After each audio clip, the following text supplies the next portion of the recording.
You stand on the western wall of Pompeii. The sun is setting over the Bay of Naples, and the world is turning gold. The stone parapet beneath your hands is warm, heated by a full day of August sun.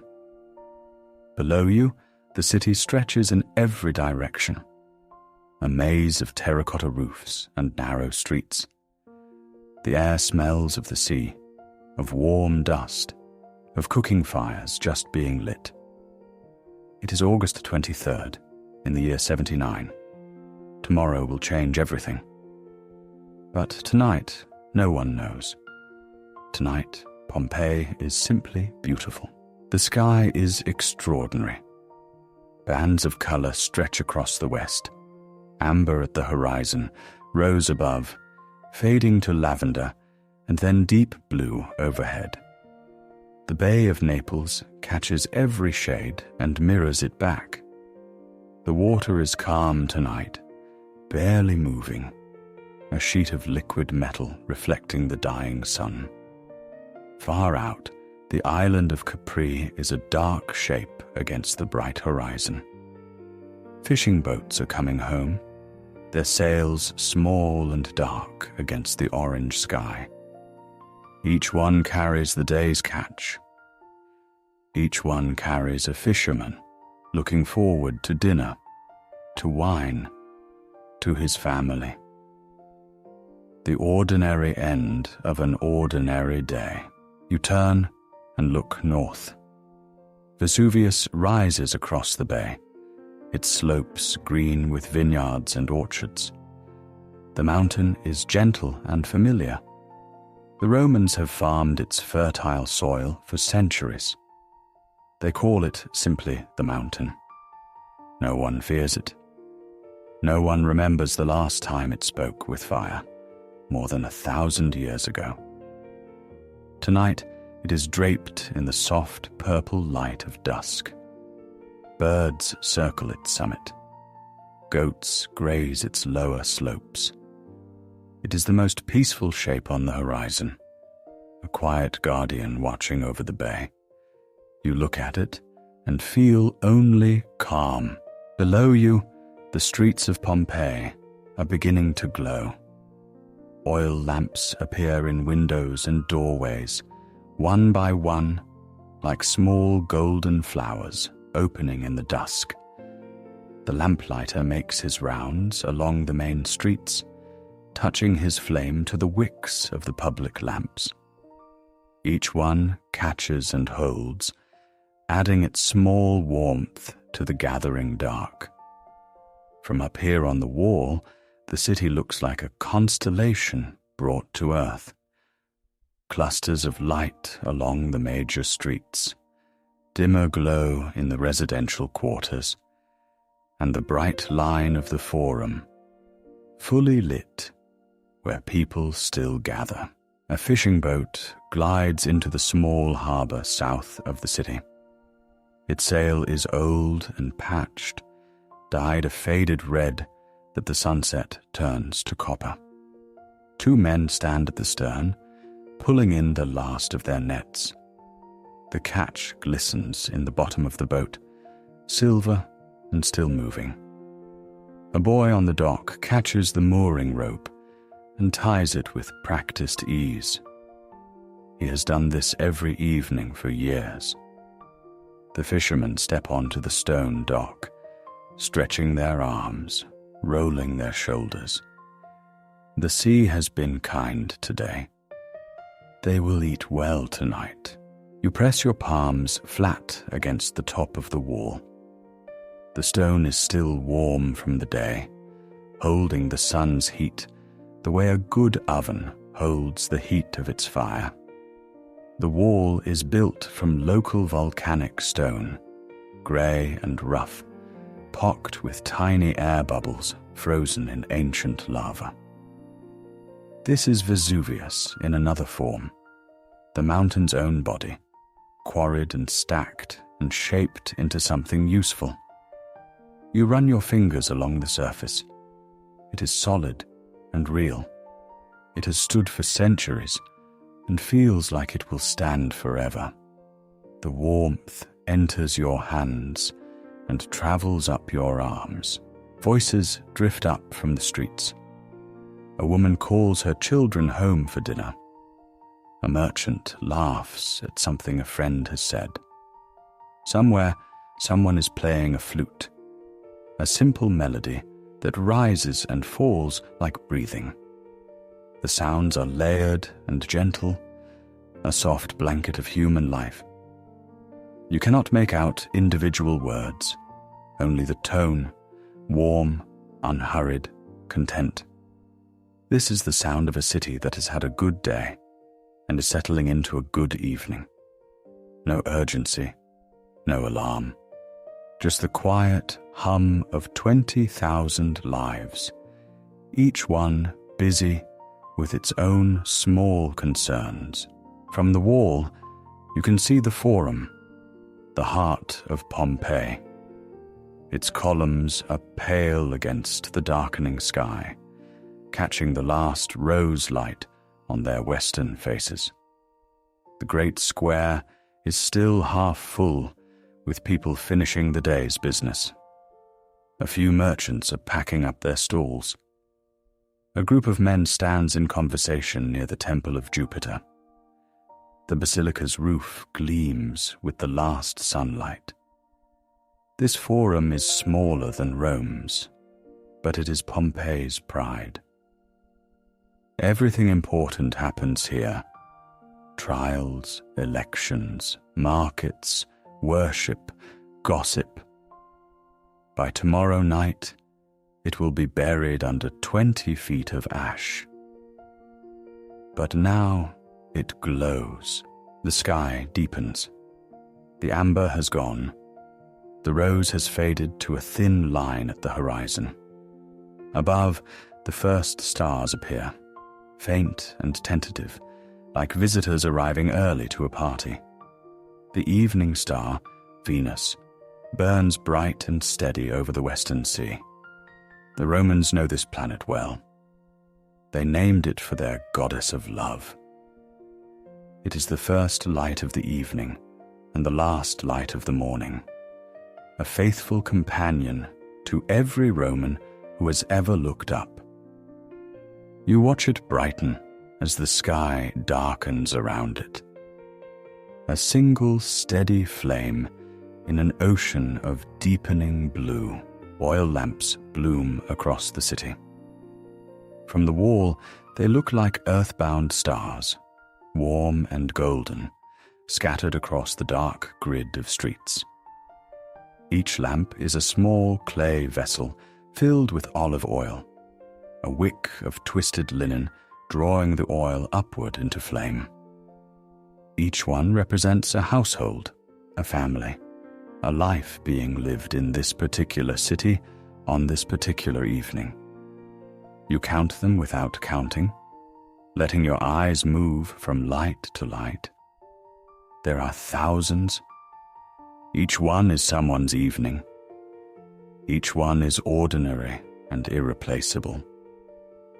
The city glows beneath you, like something precious held in cupped hands. A breeze arrives from the sea. It is cooler now, carrying the salt smell of the bay, and something sweeter, jasmine perhaps, or the night-blooming flowers that grow in Pompeii's many gardens. The breeze lifts your hair and cools the sweat on the back of your neck. It has been a warm day, warm even by the standards of a Campanian August. But the evening is kind. The heat is letting go, degree by degree, releasing the city into the gentleness of night. You close your eyes and let the breeze wash over you. It smells like the end of summer. You descend from the wall on a narrow stone stairway, your hand trailing along the rough surface for balance. The steps are worn smooth in the center by centuries of feet. At the bottom, the street opens before you, paved with the same volcanic stone as the wall, lined with buildings that press close on either side. The lamplight is warmer down here, closer, more intimate. You can smell food now, roasting meat, warm bread, the sharp tang of garum sauce. The evening meal is being prepared across the city, in grand houses and in humble rooms, in the Thermopolia that line the busy streets. You are hungry. You walk toward the smell. You find it on a corner where two streets meet. A Thermopolium, Pompeii's version of a fast food restaurant, built right into the front of a building. The counter is made of stone, shaped in an L, with round holes cut into the top, where large clay pots sit half-sunken. Steam rises from each pot, carrying the smell of whatever is cooking inside. The counter is painted in bright colors, red and yellow, with a small fresco showing the food on offer. A man stands behind the counter, sleeves rolled up, a ladle in his hand. He nods at you. This is his kingdom. 3 pots of hot food and a jug of wine. The counter's surface is smooth marble, worn from 1,000 elbows resting on it. The sunken pots are made of thick terracotta, each one a different size. In the largest, a stew of lentils and root vegetables bubbles gently, the surface occasionally breaking to release a puff of fragrant steam. The middle pot holds something darker, a meat stew perhaps, with chunks of pork visible in a thick brown sauce. The smallest pot contains a relish, green and sharp-smelling, made from herbs and vinegar. You lean over each one in turn, breathing in the different smells. Your stomach responds with a low, satisfied growl. The owner ladles a generous portion of lentil stew into a shallow clay bowl and sets it on the counter before you. The bowl is warm in your hands, rough on the outside, smooth within. The stew is the color of earth after rain, thick and rich, studded with soft lentils, chunks of carrot, wisps of onion gone translucent with cooking. A pool of olive oil floats on top, golden and fragrant. You see flecks of cumin and a scatter of chopped coriander. This is poor man's food, simple and sustaining, the kind of meal that has fed laborers and travelers for centuries. You bring the bowl to your lips. The smell surrounds you, thick and layered. Roasted garlic, the base note of everything. Cumin, warm and earthy. The sharpness of fresh ground pepper, imported from India at a price that would astonish you. The sweetness of slow-cooked onions. Underneath it all, the deep, savory scent of garum, the fermented fish sauce that the Romans put on nearly everything. It should sound unpleasant, but it is not. It is umami before anyone knew the word. A deep saltiness that makes every other flavor more itself. The narrow street traps and concentrates these smells. You breathe and taste the air itself. Other customers lean against the counter, eating and talking. A man in a dusty tunic dips a piece of bread into his bowl and eats with the focused pleasure of someone who has been working since dawn. A young woman sips wine from a clay cup, her eyes half closed. 2 boys share a plate of something between them, bumping elbows and laughing. The Thermopolium is a democratic place. Rich and poor eat the same food, standing at the same counter, warmed by the same steam. There are no tables. Everyone stands or leans, It gives the place the feeling of a kitchen, intimate and casual. The owner pours you a cup of wine from a large clay pitcher. The wine is dark red, almost purple, and when it hits the cup, it releases a smell of ripe grapes and something floral, perhaps rose petals. This is local wine, grown on the slopes of Vesuvius, where the volcanic soil produces grapes of extraordinary sweetness. The Romans mix their wine with water, always. Pure wine is for barbarians. The owner adds water from a second pitcher, turning the dark liquid to a softer garnet. You drink. The wine is sweet and warm and carries the faintest echo of honey. On the wall behind the counter, a painted sign shows the menu in bright, simple pictures. A pot of stew, a fish on a plate, a bunch of grapes, a loaf of bread. Below each picture, a price in asses, the small bronze coins that ordinary Romans used every day. The painting is crude but cheerful, the work of someone who cared more about clarity than art. The colors are the same ones you see everywhere in Pompeii: Pompeian red, ochre yellow, the blue-green of verdigris. These frescoes will survive the eruption. 2,000 years from now, archaeologists will find them exactly like this. A dog has stationed itself under the counter, nose pointed upward, eyes tracking every movement of every hand that holds the food. It is a medium-sized dog, brown and lean, with the patient optimism of an animal that knows this strategy works eventually. Someone drops a piece of bread. The dog catches it before it hits the ground. A quick snap of jaws, and then resumes its position, eyes up, tail slowly wagging. Dogs are everywhere in Pompeii. They guard houses, patrol streets, and haunt every place where food is served.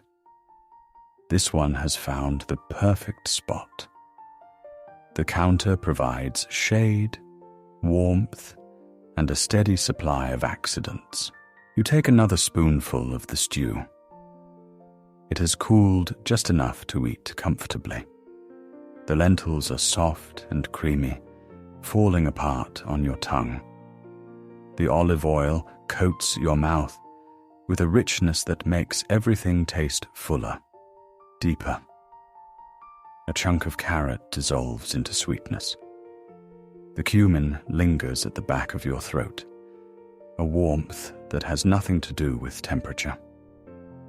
This food is 2,000 years old, and it would taste good in any century. It is the food of patience, of slow cooking, of hands that know what they are doing. You eat without hurry. There is nowhere else to be. Two friends stand at the end of the counter, arguing with the comfortable energy of men who have had this same argument many times. It is about the chariot races. One favors the reds. The other is loyal to the greens. They gesture with their cups, sloshing wine onto the counter, making points that neither will concede. Their voices are warm, not angry. This is entertainment, not conflict. Roman chariot racing inspired the same passion that football does today. These two men will never resolve their disagreement, and they do not want to. The argument is the friendship. They laugh and drink and argue, and the evening moves around them like water around two comfortable stones. The lamplight catches the steam rising from the pots. In this light, everything glows: the marble counter, the wet rim of a wine cup, the oil on the surface of the stew, the sheen of sweat on the owner's forehead. The air is thick with warmth and moisture and the smell of food. It is like being inside a warm cloud. The sounds are soft, spoons against clay, murmured conversation, the gentle bubble of the stew. You finish your bowl and set it down. The owner takes it without a word and replaces it with a clean cup of wine. You did not ask for it. He simply knew. You set down your cup and nod your thanks to the owner. He nods back, already turning to another customer. You step away from the counter and back into the street. The air outside is cooler and cleaner, and after the warmth of the Thermopolium, it feels like a gentle hand on your face. The street is darker now, lit only by the lamps that spill from open doorways. You carry the warmth of the food inside you, a small fire in your chest.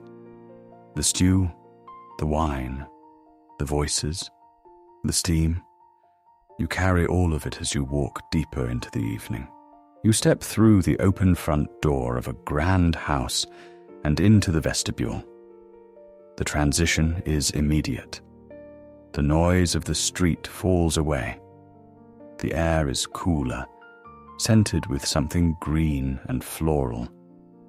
The floor beneath your feet changes from rough paving stone to smooth mosaic, tiny cubes of colored stone arranged in a geometric pattern.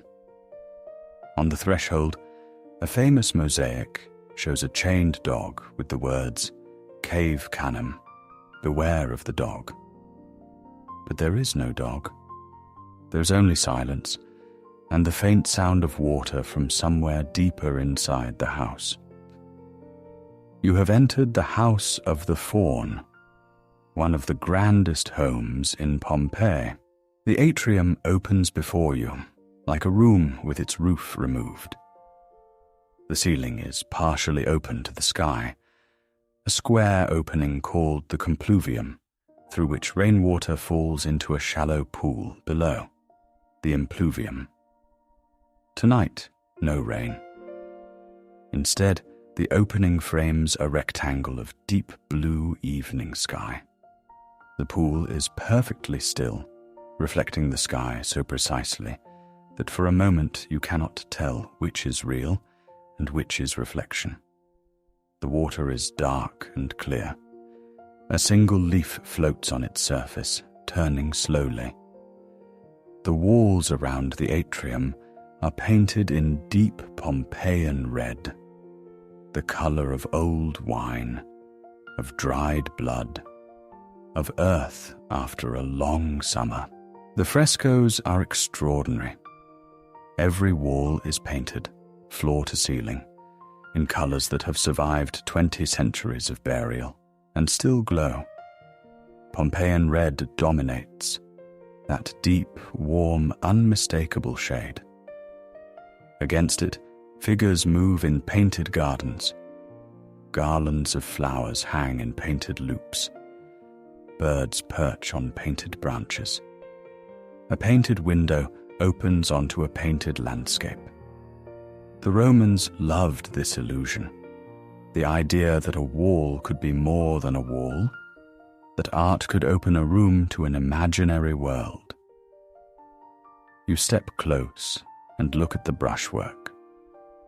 It is confident and quick, the work of a painter who knew exactly what he was doing. The paint is dry. It has been dry for 2,000 years. The impluvium holds the evening perfectly. The water is so still that the reflected sky is sharper than the real one. You kneel beside the pool and look down. You see stars beginning to appear, tiny points of light in the dark water. You see the edges of the compluvium, the square opening in the roof, framing the sky like a painting in a frame. you see your own face, dark and indistinct, looking back at you from the surface. The Romans believed that still water was sacred, a mirror between the human world and the divine. You hold your hand above the surface. You do not touch it. Some reflections are too perfect to disturb. Beyond the atrium, the house opens into the peristyle, the private garden at its heart. It is a small paradise, enclosed by columns on all four sides, open to the sky above. The garden is lush with late summer growth. Ivy climbs the columns. Rosemary and lavender grow in clay pots along the edges. A small fig tree, heavy with fruit, leans against the far wall. The air here is different from anywhere else you have been tonight. It smells green and alive, of damp earth and growing things. Insects have begun their evening chorus, a high, continuous sound that fills the space like music. The sky above the garden is deep blue, darkening toward black. A small fountain sits at the center of the garden. Water rises from a carved stone basin, falls a few inches, and catches itself in a lower bowl. The sound it makes is the quietest sound in the world, a continuous, liquid whisper that never quite becomes silence. The Romans designed their fountains for exactly this purpose, to create a sound that calmed the mind and marked the passage of time. The water comes from the public aqueduct, fed by mountain springs miles away. It has traveled through lead pipes and clay channels to arrive here, in this garden, to make this particular gentle noise. You sit on the fountain's edge and listen. Jasmine grows along a wooden trellis against the garden wall. In the warm evening air, its scent is almost overwhelming, sweet and heavy, the kind of smell that makes you breathe more deeply without meaning to. The flowers are small and white, almost invisible in the growing darkness, but their fragrance fills the entire garden. This is the smell of summer nights in the Mediterranean, the smell that has drifted through open windows for thousands of years. Moths have found the flowers. They move between the blossoms with soft, dusty wings, their bodies barely visible. You breathe in. The jasmine fills your lungs and settles into something that feels like peace. In the atrium, a bronze statue of a dancing faun stands on a marble pedestal. It has been here for generations, this small figure with its arms raised and one foot lifted in an eternal dance. The faun is a creature of the wild, half human, half goat, a follower of Bacchus, the god of wine. Its expression is one of pure joy, a face caught in the middle of laughter. The bronze has darkened with age to a deep green black, but the eyes still catch the lamplight. This statue will survive the eruption. It will be found 18 centuries later, still dancing, still laughing, in a house buried under volcanic stone. You find the famous mosaic on the floor of a side room. It shows Alexander the Great at the Battle of Issus, charging on horseback toward the Persian king Darius. The mosaic is enormous, made from millions of tiny stone cubes, each one carefully chosen for its color and placed by hand. The detail is astonishing. You can see the terror in the horse's eyes, the sweat on Alexander's face. the broken spears on the ground. It must have taken years to complete. You kneel and look closely. Each tiny stone is a decision, a choice of color and position, made by an artist whose name no one remembers. The art endures. The artist is forgotten. This is how the ancient world works. You return to the garden and sit on a stone bench beneath the fig tree. The bench is cool now, the stone releasing the last of the day's heat. Above you, the fig leaves are broad and dark, like open hands silhouetted against the sky. A fig hangs within reach, soft and heavy, nearly black with ripeness. You do not pick it. You simply notice it, the way it hangs, the way the stem bends under its weight. The bees have gone quiet for the night. In their place, crickets have started, a steady pulse of sound that rises and falls without ever stopping. The garden hums with small, invisible life. The columns of the peristyle frame the sky like the borders of a painting. Between each pair of columns, you see a different rectangle of night. Stars appear in each frame, one by one, as if someone is hanging them carefully in place.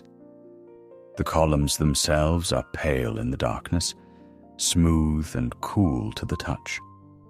Their shadows fall across the garden floor in long, dark lines, dividing the moonlight into geometric shapes.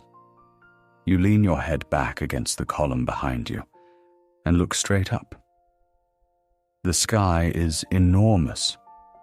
The garden is small. But from here, sitting in this ancient garden, the small space contains the entire universe. You stand and walk slowly back through the house. The atrium is darker now, the impluvium a black mirror. The frescoes have become dim shapes on the walls, their reds and blues absorbed into shadow. The faun still dances on its pedestal, catching the faintest edge of moonlight on its raised hand. The house is falling asleep around you. Somewhere in the back rooms, the family is preparing for bed. A servant extinguishes lamps one by one. You hear the soft sound of a door closing. The house settles into itself. You step out through the vestibule, past the mosaic dog, and back into the street. The night has deepened while you were inside. In a small room off a quiet street, a family gathers for cena, the evening meal. The triclinium is arranged in the traditional way. 3 couches placed around a low wooden table, each couch angled to face the center. The room is small but comfortable, its walls painted with simple garden scenes, trees and birds and flowers. Oil lamps hang from bronze stands in each corner, filling the room with a warm, steady light that softens every surface. The table is set with clay plates and wooden spoons. A loaf of bread sits in the center, already broken into pieces. The family has been waiting for this moment all day. The oil lamps cast a golden light that makes everything look like a painting. The flames are small and steady, barely flickering, fed by olive oil that gives off a faint, nutty scent as it burns. Each lamp is a small work of art, shaped from clay in the form of a shell, a foot, a sleeping animal. The Romans took pleasure in these small details, beauty in everyday objects. The light they produce is softer than candlelight, warmer than firelight. intimate and contained. It reaches just far enough to illuminate the table and the faces around it, leaving the corners of the room in comfortable shadow. The first course arrives. A simple clay plate holds green olives glistening in brine, a mound of soft white cheese made from goat's milk, and thick slices of bread, still warm from the oven. The olives are local, picked from trees that grow just outside the city walls.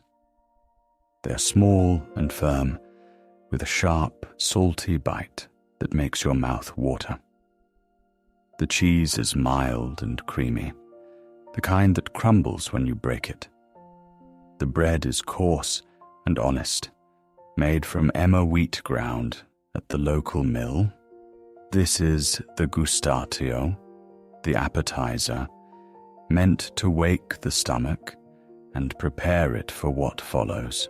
Wine is mixed with water in a large bronze crater, a wide-mouthed bowl that sits on the table like a centerpiece. The master of the house pours with care, 2 parts water to 1 part wine, the standard Roman ratio. The wine is dark and local, from the vineyards on Vesuvius, sweet with the sugar of volcanic soil. When the water meets the wine, the color lightens from deep purple to a warm garnet. A slave pours the mixture into individual cups, small and handleless, and passes them around. You hold yours and feel the cool bronze against your fingers. You drink. The wine is gentle and warm. The main course is fish, a whole sea bass baked in a clay pot with garum, olive oil, and fresh herbs. The pot is brought to the table with its lid still on. When the lid is lifted, a cloud of fragrant steam escapes, carrying the smell of the sea, of garlic, of something deep and savory. The fish is perfectly cooked, its flesh white and flaking, the skin crisp where it pressed against the pot. Garum, the fermented fish sauce that Romans use the way we use salt, gives it a complex depth that is impossible to describe and impossible to forget. The family eats slowly, pulling pieces of fish from the bones with their fingers. The family reclines on their couches in the proper Roman fashion, leaning on the left elbow, eating with the right hand. The father is a merchant, his face tanned and lined from years of travel. The mother is quieter, her dark hair pinned simply, her attention moving between the food and the children. 2 children share the third couch, a boy of perhaps 10 and a girl younger, their legs tangled together, their plates balanced on the cushions. The girl is fighting sleep, her eyes closing and then opening with a small jolt. The boy is telling a story about something that happened at school. No one is listening particularly closely. They do not need to. The conversation is quiet and unimportant. The father mentions a shipment of wine arriving from Crete next week. The mother asks about a neighbor's illness. The boy describes his Latin teacher's anger at a student who fell asleep during recitation. These are the ordinary words of an ordinary evening. They will not be remembered. No historian will record them. No inscription will preserve them. And yet they are the substance of life, the actual material from which happiness is made. Not great deeds or famous speeches, but the small talk of families at dinner, repeated every evening, taken for granted, irreplaceable. Dessert arrives. A plate of figs, split open to reveal their deep pink interior, each one drizzled with honey that catches the lamplight and glows. Beside the figs, a small bowl of walnuts and a cluster of grapes, purple-black and cool from the cellar. The honey is local, gathered from hives kept in gardens throughout the city. It tastes of thyme and wildflowers. You take a fig and eat it in 2 bites. The sweetness is extraordinary, concentrated by the late summer sun into something almost too rich. The honey adds another layer, a floral sweetness on top of the fruit's dense sugar. You close your eyes and let the taste fill you. The girl has fallen asleep on the couch. She lies curled on her side, one hand under her cheek, her breathing slow and even. The mother leans over and covers her with a linen cloth, tucking it around her small shoulders with practiced tenderness. The fabric is thin and white, soft from many washings. The girl does not stir. She has entered the deep, trusting sleep of children, the kind that knows without question that the world is safe. The mother watches her for a moment, her hand resting on the child's back. Then she turns back to the table and picks up her wine. The evening continues around the sleeping child. The wine has done its gentle work. Edges have softened. Colors seem warmer. Voices have dropped to murmurs. The father leans back on his couch and closes his eyes for a moment. Not sleeping, just resting in the warm amber light. The boy has stopped talking and is drawing shapes in a pool of spilled honey with his finger. The mother stares into her wine cup with the distant expression of someone thinking about nothing in particular. The lamps burn steadily. The room smells of olive oil and honey, and the faint, pleasant must of old cushions. Time has slowed to something thick and warm, like the honey on the plate. Someone reaches over and blows out one of the lamps. The room dims. The remaining lamps seem brighter by contrast, their circles of light more defined, the shadows between them deeper and softer. The room contracts into a smaller, warmer space. This is the Roman evening at its quietest, the hour when the oil begins to run low and the lamps are extinguished one by one. Each lamp that goes dark makes the world a little smaller, a little more intimate. The family draws closer together, not physically, but in some less visible way. The darkness is not something to fear. It is an invitation to rest. Dinner ends without anyone announcing it. The father rises slowly from his couch and stretches. The mother lifts the sleeping girl and carries her toward the bedrooms. The boy follows, yawning, dragging his feet. The slave begins to clear the table, stacking plates quietly, collecting the breadcrumbs. The oil lamps continue to burn, but no one is watching them now.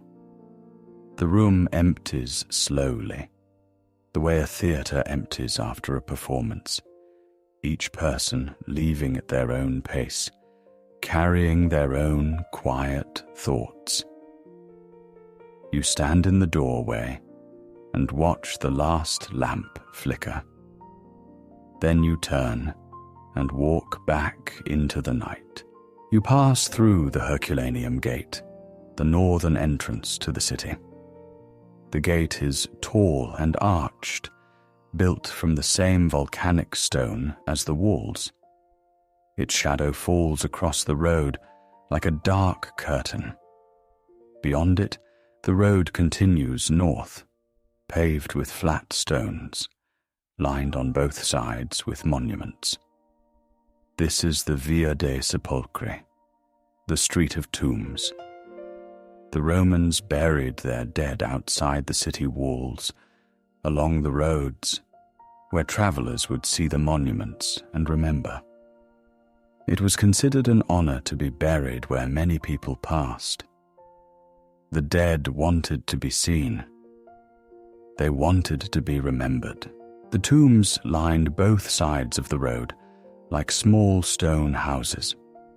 Some are simple, a rectangular base with an inscription. Others are elaborate, with columns, carved reliefs, and small gardens planted around their bases. A few are round, like miniature towers.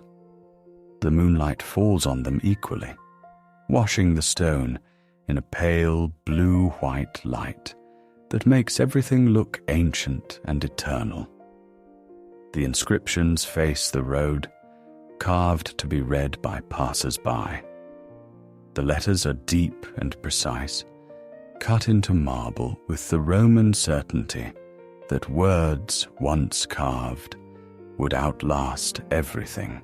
Cypress trees stand between the tombs, tall and narrow, their dark shapes like black flames burning upward against the stars. The Romans planted cypresses in their cemeteries because the trees grew straight and pointed toward heaven. Their wood was fragrant and resisted decay. In the moonlight, they look like sentinels, standing guard over the dead with silent patience. The breeze moves through their branches with a sound like distant breathing. You walk between them slowly.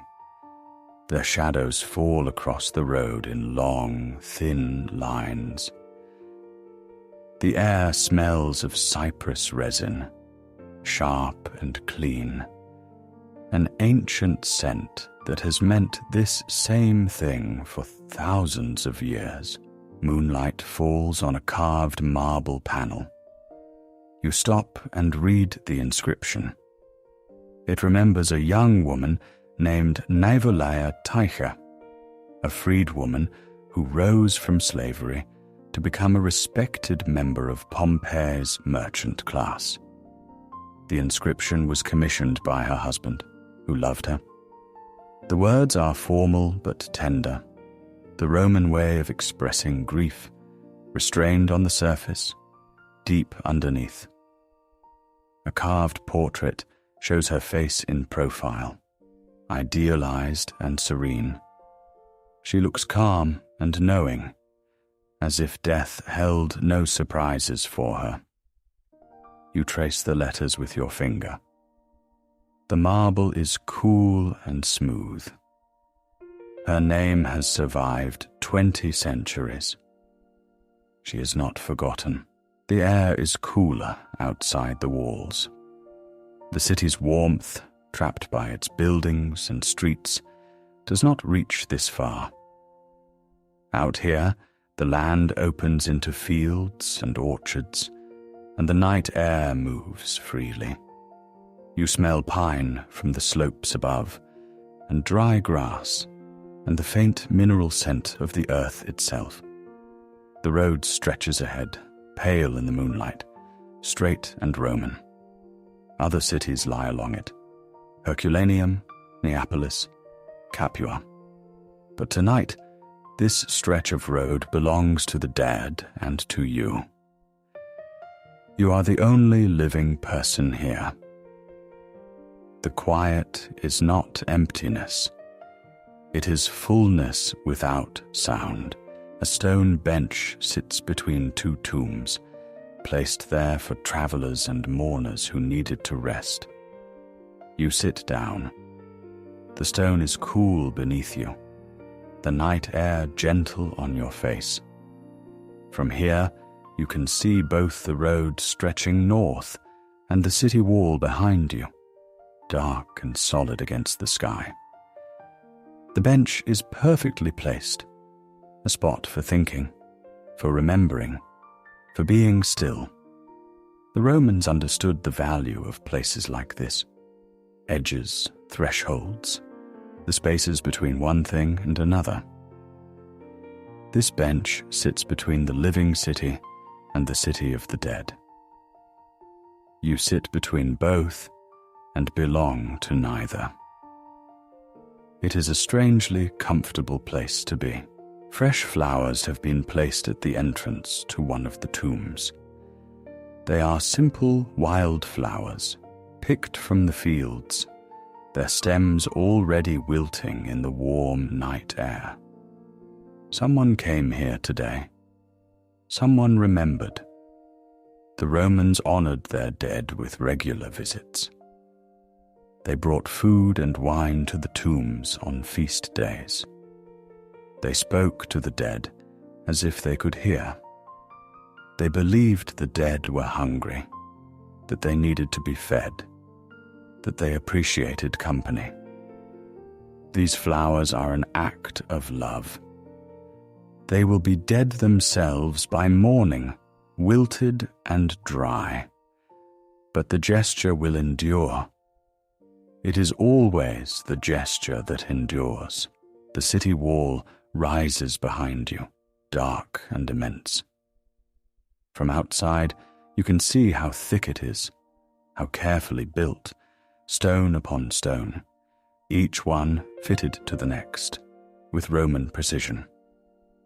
Inside that wall, 20,000 people are going to sleep.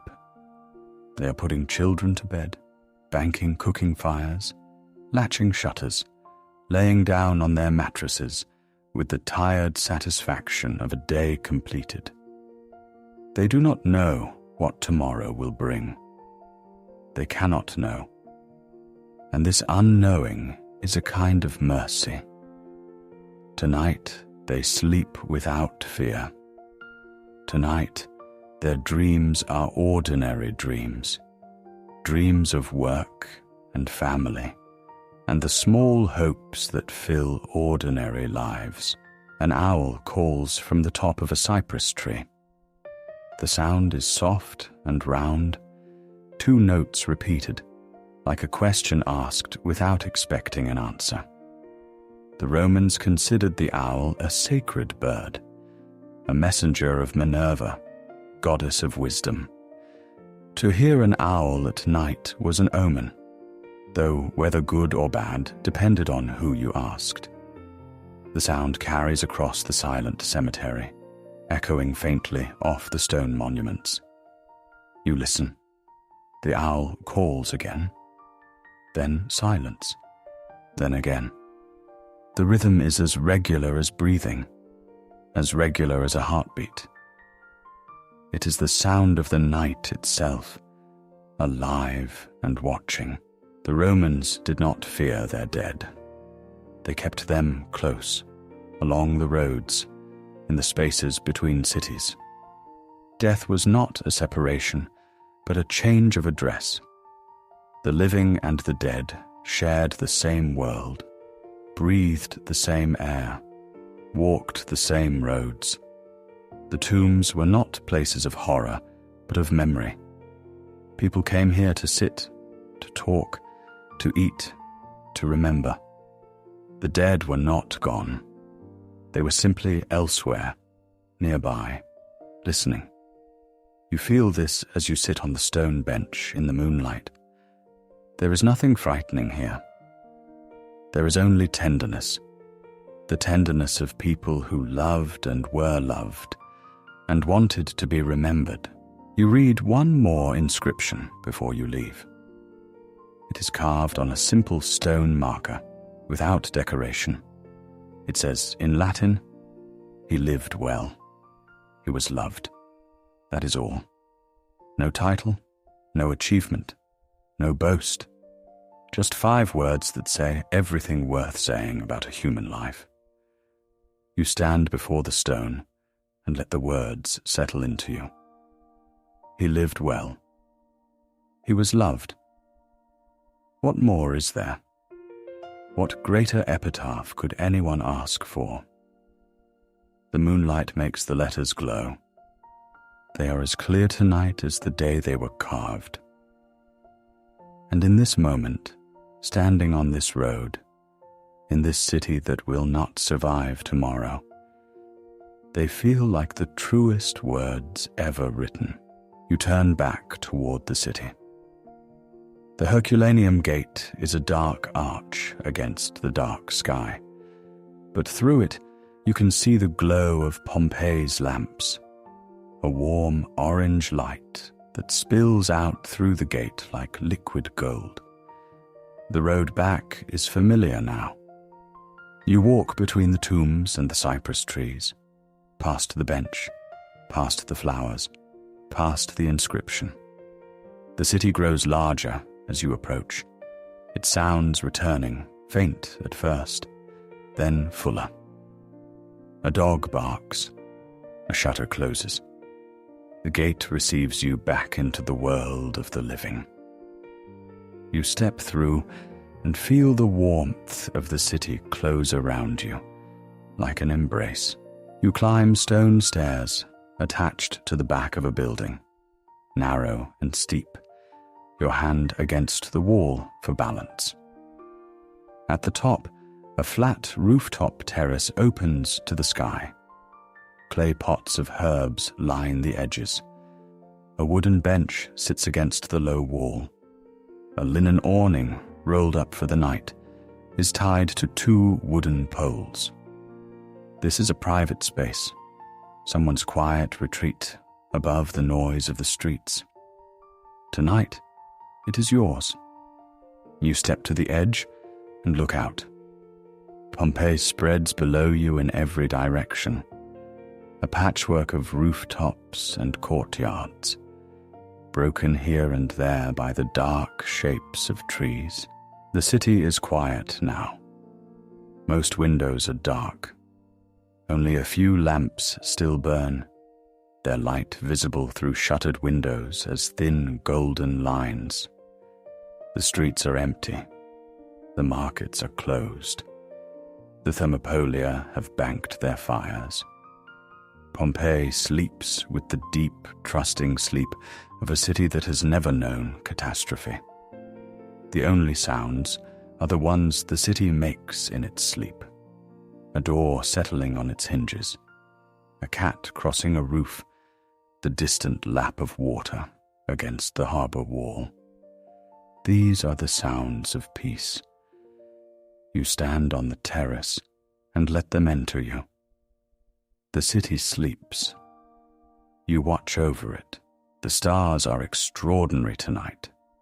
There is no light pollution, no haze, no competition. The sky is a black vault studded with more stars than you have ever seen. The Milky Way stretches across the darkness like a river of spilled light, so bright it almost casts shadows.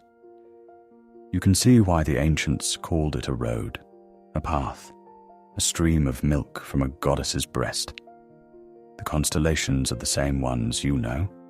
Orion low in the east, the Great Bear circling the north, the bright chain of Scorpius curving across the south. These stars have not changed. They are the same stars the Romans saw, named, and navigated by.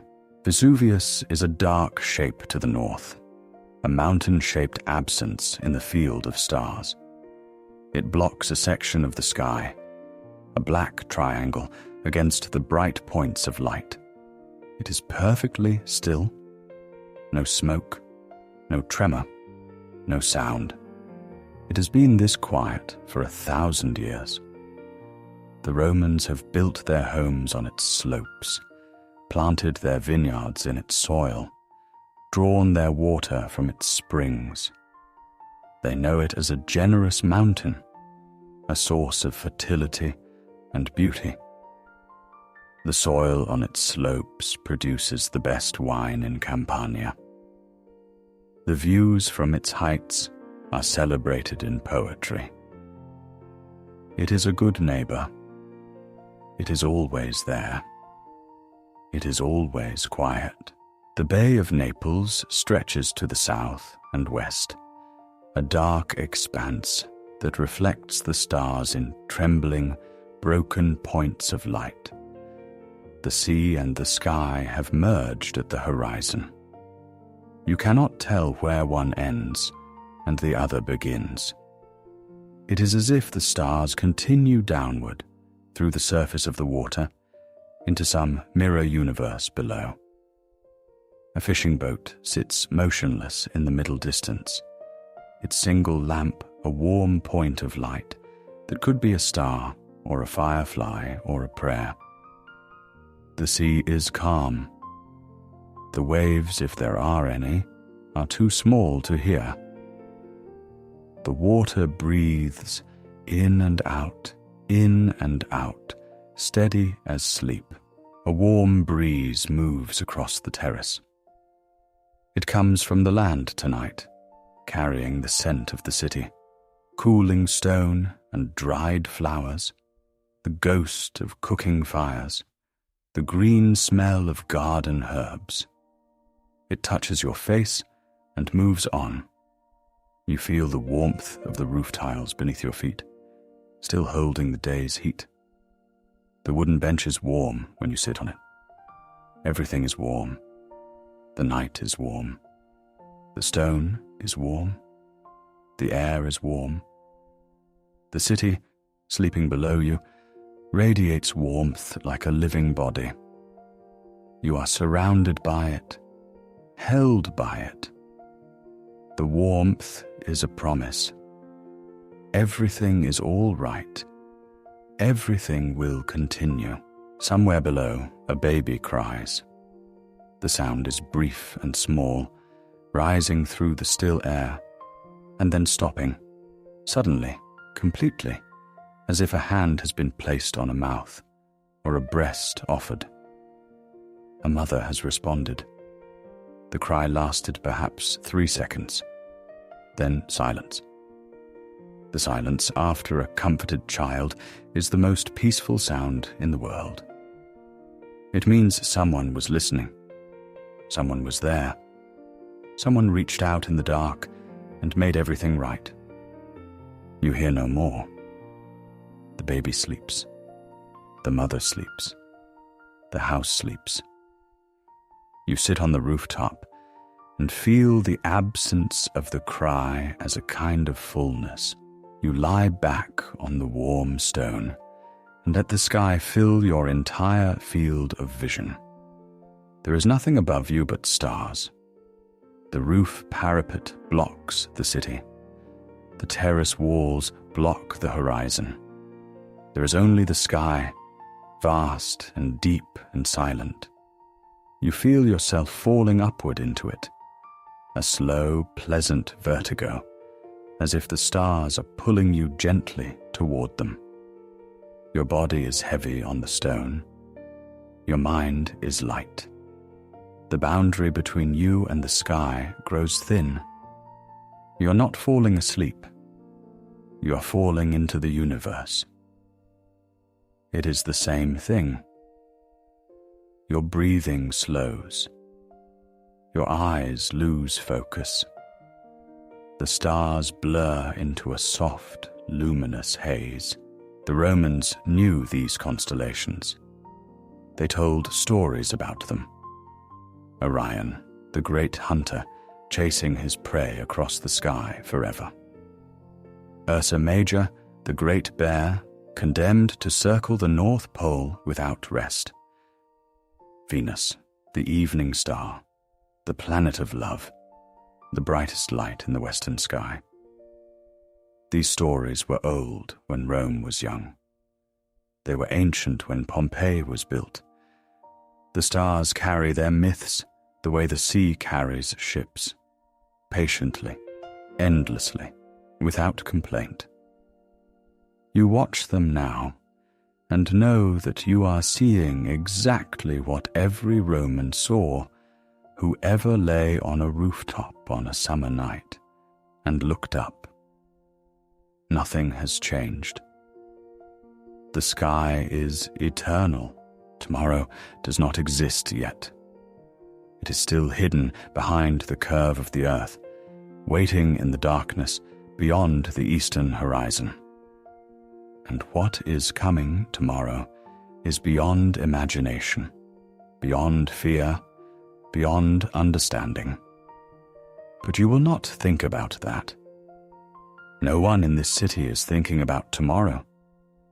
They are asleep, wrapped in their ordinary dreams, holding their children, resting beside their loves. Tomorrow is a door that has not been opened. Tonight is the room you are in. It is warm and full of stars, and it holds you with a gentleness that needs no reason. This night is enough. This night is everything. Your eyes grow heavy. The stars multiply and blur. The warm stone beneath you feels softer than it should, as if the city itself is cushioning your rest. The sounds of the night, the distant sea, the faint breeze, the nothing sound of a sleeping city wrap around you like a blanket. You are safe here. You are warm. You are in a place that is beautiful and full and alive. The night holds you. The stars watch over you. The city breathes its slow, sleeping breath beneath you. Everything is exactly as it should be. You do not need to understand it. You only need to rest. You close your eyes. Pompeii sleeps below you, 20,000 souls dreaming their last ordinary dreams. Vesuvius stands silent against the stars, keeping its secret for a few more hours. The bay reflects the night sky in a million broken mirrors.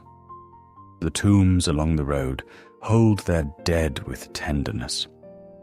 The jasmine in the garden releases its final breath of fragrance into the warm air. And you are here, lying on a rooftop in a city that will not survive the morning, feeling only peace. This is the gift of not knowing. This is the mercy of the present tense. Sleep now. The night is kind. The stars keep watch. And the morning, whatever it brings, is still a long way off.